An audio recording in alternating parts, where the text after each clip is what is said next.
You are watching LOC Times.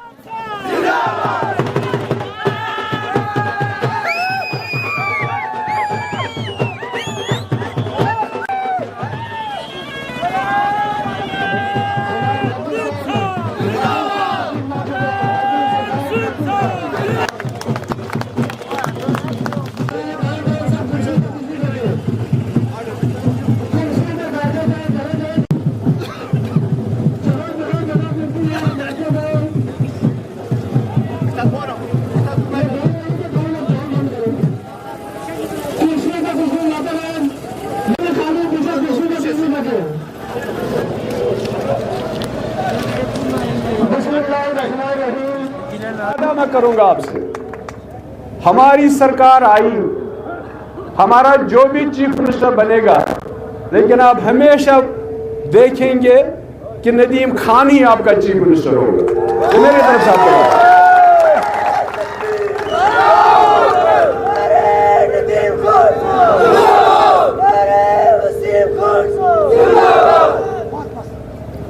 یہاں بڑی تقریریں ہوئی، میں بہت بار آیا مینڈر۔ سب سے پہلے میں چھوٹا تھا، میں علی گڑھ میں پڑھتا تھا، تو مفتی صاحب نے ایک دن مجھے اپنے ساتھ لایا تھا، پہلے پنچ، پھر یہی یہاں کرشن گھاٹی سے یہاں آئے تھے، ادھر سے ہم چلے تھے راجوری کے بعد پنچ۔ مفتی صاحب کے دل میں جو آپ لوگوں کا پیار تھا، محبت تھا اور درد تھی، یہاں بہت ساری باتیں ہوئی۔ وسیم صاحب نے کہا، بڑی اچھی بات کہی کہ اپنا جو آپ کا امیدوار ہو وہ سب سے بہتر ہو۔ میں اس الیکشن میں ایک بار گھر سے نکلا تو میرا ایک پروگرام تھا، میں سوچ رہا تھا کیا بولوں تو سامنے ایک پل، چھوٹا سا پل پہ لکھا تھا کسی دوسری پارٹی نے چوز دا بیسٹ، یہ انگریزی میں لکھا تھا۔ لوگوں سے اپیل کی تھی کہ سب سے اچھا جو ہو اسے ووٹ دو، اسے اپنا یہ امانت اس کے حوالے کرو۔ جس نے لکھا تھا کوئی 6-7 مہینے پہلے اس کو چوری میں پکڑا گیا تھا۔ میں نے اسی پہ تقریر کی، اس کا نام نہیں بولا لیکن میں نے اسی پہ تقریر کی۔ مجھے ان کی بات بڑی پسند آئی۔ میں نے بہت بار اپنے جلسے میں، ہمارا 18 کو تھا، ہماری 18 کو ووٹنگ تھی ساؤتھ میں نے بہت بار لوگوں سے کہا، میں نے کہا جو آج باقی پارٹیز میدان میں ہے، ہمت ہے تو سب لوگوں کو دوسرے کے حلقے انتخاب، دوسرے کے لوگوں کو ایک ہی جگہ جمع کریں گے، ایک ہی سٹیج بنائیں گے، ایک ہی پلیٹ فارم بنائیں گے، پھر سب اپنا اپنا رپورٹ کارڈ بنائیں گے، لیکن ہمت نہیں ہوئی کسی کی۔ میری گزارش ہوگی آپ سے، یہ سیاسی طور بڑا بالغ النظر یہ علاقہ ہے، چاہے بالاکوٹ ہو، منکوٹ ہو یا مینڈر ہو، آپ کو بھی سوچنا سمجھنا پڑے گا۔ آپ کس کے حوالے اپنا یہ جو امانت ہے آپ کے پاس 5 سال کے لیے آپ کس کے حوالے کریں گے؟ کیا ان کے حوالے کریں گے جو 47 سے آج تک صرف کرسیوں کی لڑائیاں لڑتے آ رہے؟ آپ اگر 47 دیکھیں گے، ہمارے سارے بزرگ ہوں گے، میں نے 47 نہیں دیکھا لیکن سننے میں ہے 47 کو ہمارے ریاست جموں کشمیر کو وہ جو ڈویژن ہوا، آدھا ادھر آدھا ادھر کرسی کے لیے تھا، کیونکہ وہ والے ان کو لیڈر تسلیم نہیں کرتے تھے۔ 53 میں کیا ہوا؟ پھر لوگوں کو کہا گیا 22 سال جموں کشمیر کے لوگوں کو کہا گیا کہ رائے شماری چلاؤ۔ الحاق مرحوم شیخ صاحب نے کیا، ٹھپا مرحوم شیخ صاحب نے ڈالا اس پہ جب کانسٹیٹیوئنٹ اسمبلی بنی۔ 53 میں جب کچھ ہوا، گڑبڑ ہوا، کرسی آتی ہے جاتی ہے، پالیٹکس میں ہوتا رہتا ہے، لیکن پھر ایک نعرہ اٹھا، رائے شماری فوراً کرو، یہ ملک ہمارا، اس کا فیصلہ ہم کریں گے۔ جب 75 آیا، اس دوران مفتی صاحب ورکس منسٹر بنے، انہوں نے کہا جب ہم کہیں جاتے تھے، کسی گاؤں میں جاتے تھے، گاؤں والوں سے بولتے تھے یہ سڑک بنائیں گے، پل بنائیں گے، وہ بولتے تھے نہیں ہم کو رائے شماری چاہیے، پل نہیں چاہیے، سڑک نہیں چاہیے۔ جب 22 سال جیل میں رہ کے واپس آئے، کرسی دکھائی گئی ان کو اور یہ کرسی پہ آرام سے بیٹھے۔ ہمارے ایک جلسے میں ایک بڑے بہت ہی معتبر بزرگ نے تقریر کی ایک دن، کہا مہاتما گاندھی جیل گیا، پنڈت جواہر لال نہرو جیل گیا، ابوالکلام آزاد جیل گیا، سر سید احمد خان جیل گیا، واپس آئے تو ہندوستان کو انگریزوں سے آزاد کر دیا. کہا مجھے این سی والوں سے, جو قریشی صاحب این سی والوں سے پوچھ رہے تھے, میں بھی ایک سوال پوچھنا چاہتا ہوں این سی والوں سے. جب آپ 22 سال کے بعد پھر کرسی پہ بیٹھے, آپ نے جموں کشمیر لوگوں کو کیا دیا؟ ڈیگریڈ کر گئے, بے عزتی کر گئے. پرائم منسٹر گئے تھے, چیف منسٹر بن کے بیٹھ گئے. صدر ریاست تھا, گورنر بنا کے بیٹھ گئے. اور سب سے بڑا تحفہ جو اس دن انہوں نے جب واپس جیل میں آئے کرسی پہ بیٹھ گئے, سب سے بڑا تحفہ جو انہوں نے جموں کشمیر لوگوں کو دیا, 90 سال کے لیے زمین لیز پہ دے دی باقی ریاست کے لوگوں کو. یہ 370 پہ سب سے بڑا وار تھا جو اس خاندان نے کیا, جو ان لوگوں نے کیا. ان کی ہسٹری دہرائیں گے تو یہی ہے, خون خرابہ لیکن لڑائی کرسی کی. 87 آ گیا. آج ہم اس دلدل میں جو ہے, آج جموں کشمیر اگر اس دلدل میں ہے, یہاں بالا کوٹ کی بات چلی, ہسٹری چلی, اس بچے نے بولا, یہاں باقی بارڈرز کی بات چلی, یہ سب اسی جماعت کا دینا ہے. یہاں یہ سب اسی جماعت کا تحفہ ہے جموں کشمیر کے لوگوں کو. آج ہم اس دلدل میں ہے. 87 میں انہوں نے طوفان مچا دیا, برپا کر دیا, سارا برباد کر دیا. ایک جماعت اٹھی تھی الیکشن لڑنے کے لیے, اس میں محمد یوسف شاہ بھی ایک تھا, اس کو سید صلاح الدین بنایا انہوں نے. مجھے نہیں لگتا آج کیا لے کے یہ آتے. اس کے بعد ٹاسک فورس, اس کے بعد پوٹا, اس کے بعد اخوان راج, اس کے بعد آرمی کی زیادتی, کریک ڈاؤن, مار داڑ. ہمارے بہت سارے پلے فیلڈ جو بچوں کے لیے کھیلنے کے لیے ہوتے تھے, ان کو قبرستان بنائے انہوں نے. میں آپ لوگوں سے گزارش کرتا ہوں, ان سے پوچھنا چاہیے 47 سے آج تک آپ لوگوں نے اس قوم کو کیا دیا؟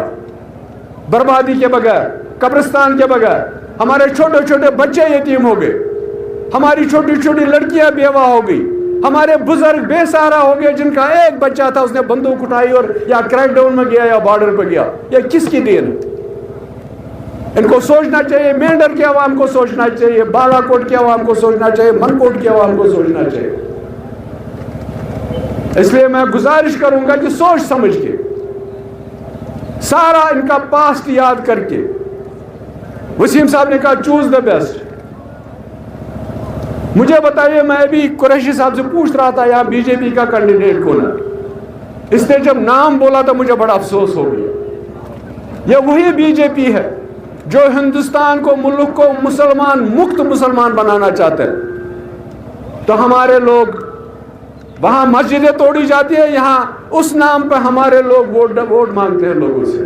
وہاں نماز نہیں پڑھنے دیتے ہیں, یہاں لوگوں سے ووٹ مانگا جاتا ہے.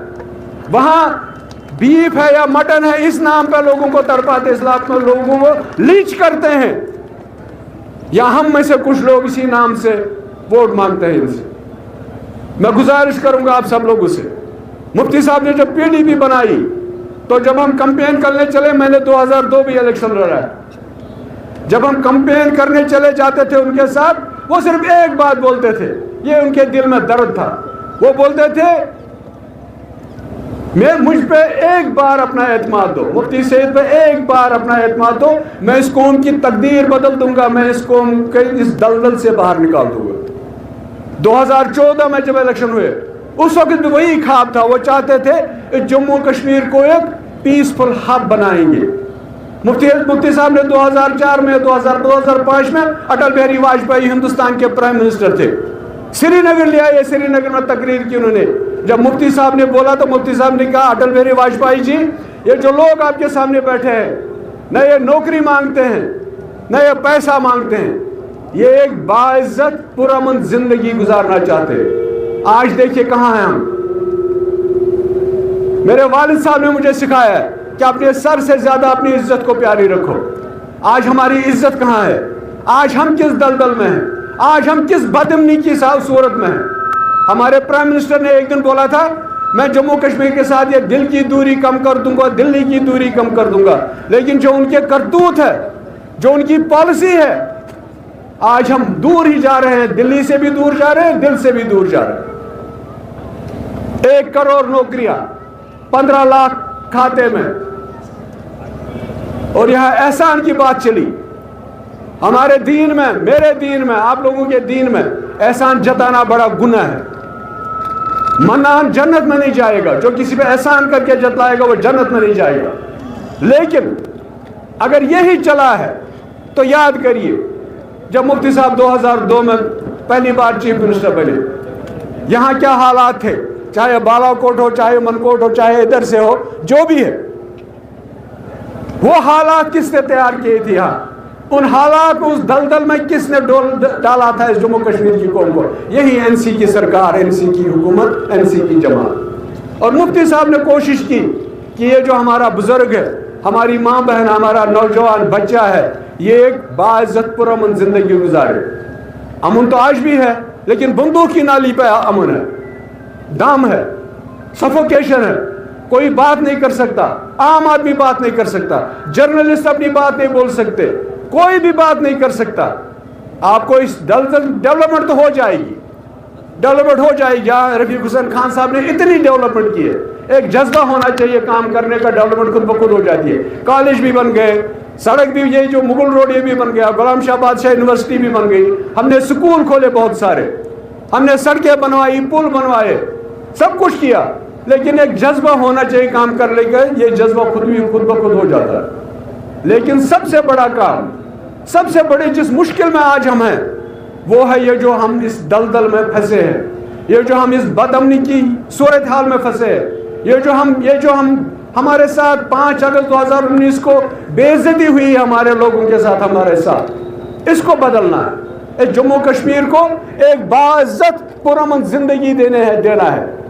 ہم نے ایک دن مفتی صاحب دیوسر آئے تو پارلیمنٹ الیکشن تھا، ہم نے بڑے کارنامے گنوائے، اس کے بہت کارنامے گنوائے. لیکن مفتی صاحب جب کھڑے ہوئے تو انہوں نے کہا مفتی محمد سیب کی 60 سالہ پولیٹیکل زندگی کا ایک ہی کارنامہ ہے، ایک ہی اچیومنٹ ہے، وہ میں نے جموں کشمیر کے لوگوں کو ایک متبادل پی ڈی پی کی شکل میں دے دی. تب تک کیا تھا؟ ایک ہی دکان، جیسے قریشی صاحب نے بولا، ایک ہی دکان، چاہے خراب ہو، چاہے سستا ہو، چاہے مہنگا ہو، لیکن جموں کشمیر کے لوگوں کو جانا پڑتا تھا اسی دکان کا. اور انہوں نے بھی فار گرانٹڈ لے لیا. اگر انہوں نے کچھ کیا ہوتا، آج عمر عبداللہ گاندربل کے لوگوں کے سامنے اپنی جولی نہیں پھیلاتا. ٹوپی اتاری اس نے، آپ نے دیکھا سب لوگوں نے، وہاں جو کچھ بھی کیا ہے وہ مفتی صاحب نے کیا ہے. جو بھی تعمیراتی کام یا کوئی بھی کام گاندربل میں ہوا ہے وہ مفتی صاحب نے کیا ہے. کل جب عمر عبداللہ نے دیکھا اس کا دادا چیف منسٹر، اس کا باپ چیف منسٹر 2-3 بار، یہ خود بھی چیف منسٹر 1 بار، لیکن جب وہاں گراؤنڈ کو دیکھا، جب اصلیت وہاں پتہ چلی تو سر سے ٹوپی اتاری اور لوگوں سے کہا اب اس کی عزت رکھو. اس پہ بھی بھروسہ نہیں، اس پہ بھی بھروسہ نہیں. وہاں گیا، بڑگام گیا الیکشن لڑنے، پتہ نہیں ٹائر کون سا ہے، اسٹیپنی کون سی ہے، یہ شاید قریشی صاحب نے کہا اسٹیپنی والا معاملہ. اب وہ وفا کس کے ساتھ کرے گا اور بے وفائی کس کے ساتھ کرے گا؟ ان کی ہمیشہ لڑائی، ان کی ہمیشہ کرسی کے لیے جنگ رہی ہے، کہ ہمیشہ کرسی کے لیے لڑائی رہی ہے. مفتی صاحب نے جماعت بنائی لوگوں کو عزت دینے کے لیے، لوگوں کو وقار دینے کے لیے، لوگوں کو اس دلدل سے نکالنے کے لیے. محبوبہ جی نے وہ کوئی 1-1.5 سال چیف منسٹر رہی، 12,000 FIR انہوں نے واپس لے لی. انہوں نے ہندوستان کے سارے پارلیمنٹ کو یہاں کشمیر میں بلایا، اور پیسے تھے چیف منسٹر، انہوں نے حریت والوں کو چٹھی لکھی کہ میں نے ہندوستان کا سارا پارلیمنٹ ادھر لائن کے ساتھ بات کروں، لیکن انہوں نے دروازے بند کیے. اس لیے میں آپ سب سے گزارش کرتا ہوں، سوچ سمجھیے، دھیان دے کے. وسیم صاحب نے کہا، میں بھی کہتا ہوں، اگر آپ کو لگتا ہے پی ڈی پی کے بغیر کسی اور نے کوئی اچھا کام کیا ہو، اگر آپ گننا چاہیں گے تو گنیے. ہر وقت ان کی لڑائی، ایک بار جب 87 سے پہلے یہ کانگریس کے لوگوں کو گندی نالی کا کیڑا بولتے تھے، پھر 87 میں انہی کے ساتھ گٹھ جوڑ کرسی کے لیے، آج پھر انہی کے ساتھ گٹھ جوڑ کرسی کے لیے. کرسی کے بغیر کچھ بھی نہیں. عمر عبداللہ صاحب نے الیکشن شروع ہونے سے پہلے 2-3 بار کہا میں الیکشن نہیں لڑوں گا.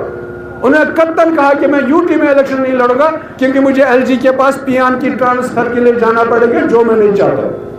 لیکن فاروق عبداللہ صاحب نے کشتواڑ میں کہا، ناچتے ابھی تو میں جوان ہوں، ابھی میں گا سکتا ہوں، ناچ سکتا ہوں، میں الیکشن لڑوں گا. عمر عبداللہ صاحب نے سری نگر سے بیان جاری کیا، میرے والد صاحب کی طبیعت خراب ہے اس لیے میں لڑوں گا. جب فاروق صاحب نے سنا تو اس نے کہا نہیں فی الحال تو میں لڑوں گا, پھر جب اسٹیٹ ہوگا تو میں اسٹیپ ڈاؤن کروں گا تو عمر کو کرسی دے دوں گا. لیکن اس کے برعکس مفتی صاحب کو دیکھیے, مفتی صاحب اتنے بڑے ملک کے ٹورزم منسٹر بنے, پٹنہ میں ہندو مسلم دنگا ہوا, اور جب اس نے دیکھا تو اس نے راجیو گاندھی کے ٹیبل پہ استعفیٰ رکھا اور بات کے آگے